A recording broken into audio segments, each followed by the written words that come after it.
is Russian Dad here. Today I want to talk about homosexuality and attitudes in the society towards it. I guess we'll make it PG-13 just in case, because it's sexuality and therefore one of those subjects. For the record, I am heterosexual to the best of my knowledge, as in I am attracted to women. In case wife watches, I am all the way attracted to you, honey, 2 children and a dog. Joking aside, what's the story? The story is many Russian immigrants, fellow immigrants I know, are very negative towards homosexuality. Very negative. I think it comes from the old country.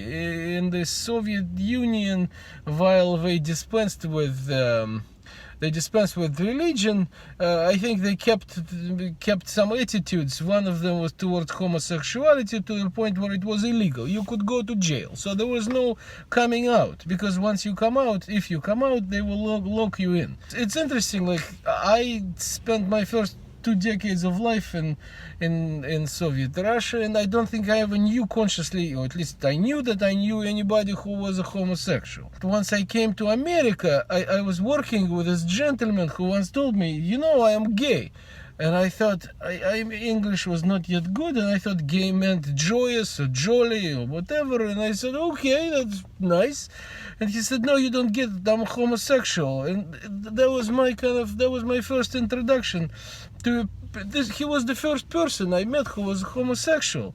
I knew him up close. We worked together for a couple of years, and so we talked a lot. We shared our stories, and I would share about being a Jew in Russia, and I don't know, getting beat up and anti-Semitism and what's not. He would share his stories too, and there were a lot of similarities. But it's even worse, harder, I think, for homosexuals, because usually Jewish children come to Jewish parents. I suppose you could be adopted by raging anti-Semites, but I have not heard of such cases.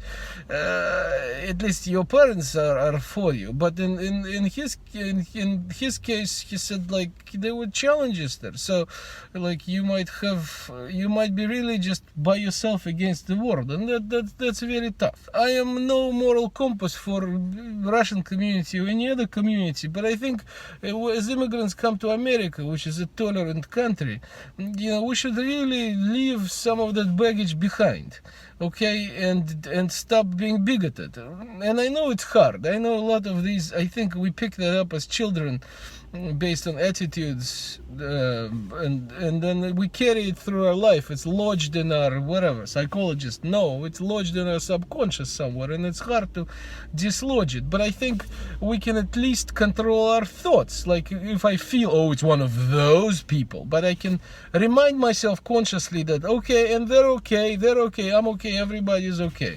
And then I can certainly control what comes out of my mouth, right? I don't say these things. It's important, because children are around us, people my age at least, and so we don't want to infect some next generation with a stupid hatred. Anyhow, I'm no psychologist, but here's my message, a message of tolerance towards homosexuality, other cultures and race, etc. The latest pope, I forget his name, when asked about homosexuality, he said, who am I to judge? I loved that answer, because it was so profound, and I think therein lies a lesson for all of us. If the spiritual father to 1.4 billion Catholics does not judge, then who the hell are we to judge? And so there you go. I think it's best not to hate anybody. That's what I think for today. Okay, good night.